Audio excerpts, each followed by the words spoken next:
Guys അങ്ങനെ ഇന്ന് നമ്മൾ രാവിലെ എഴുന്നേറ്റിട്ടുണ്ട് കേട്ടോ. അങ്ങനെ രാവിലെ എഴുന്നേറ്റ് നമുക്കിന്ന് കോളേജിൽ പോകണം. അങ്ങനെ ആകാശമൊക്കെ അത് ഇങ്ങനെയാണ് കിടക്കുന്നത്. അന്നേരം പറഞ്ഞിരിക്കാനൊന്നും സമയമില്ല. അങ്ങനെ എന്താണ് പെട്ടെന്ന് അങ്ങ് റെഡിയായത്. ഇതാണ് എൻ്റെ യൂണിഫോം. അങ്ങനെ അതൊക്കെ ഇട്ട് 2-3 ഷോ ഓഫൊക്കെ ഇങ്ങനെ കാണി. ഗൈസ് ഇങ്ങനെയൊന്നും കണ്ട് ആരും നൻപരുത് കേട്ടോ, ഇത് മൊത്തം ഫിൽറ്ററാണ്.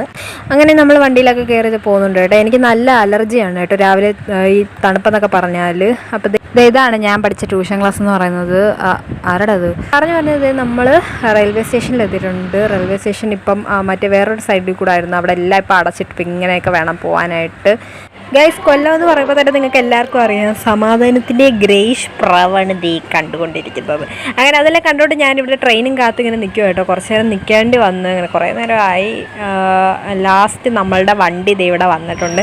അങ്ങനെ ഞാൻ കയറിയത് ഒരു സീറ്റൊക്കെ കിട്ടി. രാവിലെ അല്ലെങ്കിലും എനിക്കിതൊക്കെ കാണാനാണല്ലോ യോഗം.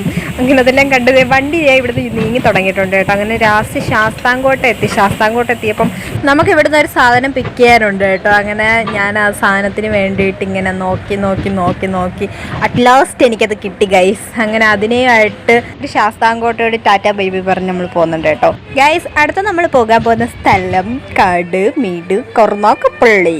അങ്ങനെ നമ്മൾ കരുതാപ്പള്ളിയിൽ എത്തിയിട്ടുണ്ട് കേട്ടോ. അങ്ങനെ അവിടെ ചെന്നപ്പോഴത്തേക്കും ഒരു പട്ടി ഇവിടെ നിൽപ്പുണ്ട്. ഒരു പട്ടി പോലും അതിൻ്റെ മൈൻഡ് ചെയ്യുന്നില്ല ഗൈസ്.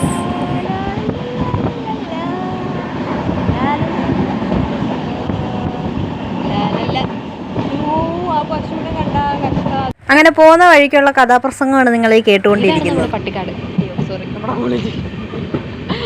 ദയാ കാണുന്നതാണ് എൻ്റെ ഫേവറേറ്റ് ആയിട്ടുള്ള മന്തിക്കട ഗൈസ്. അറ്റ് ലാസ്റ്റ് നമ്മളവിടെ ഇറങ്ങിയിട്ടുണ്ട് ഗൈസ്. ഒരു ഡേ മൊത്തത്തിലുള്ള ഈ വീഡിയോയിൽ കാണിക്കാൻ പറ്റാത്തതുകൊണ്ടാണ് നമുക്ക് സെക്കൻഡ് പാർട്ട് അടുത്ത വീഡിയോയിൽ കാണാം. ടാറ്റ ബൈ.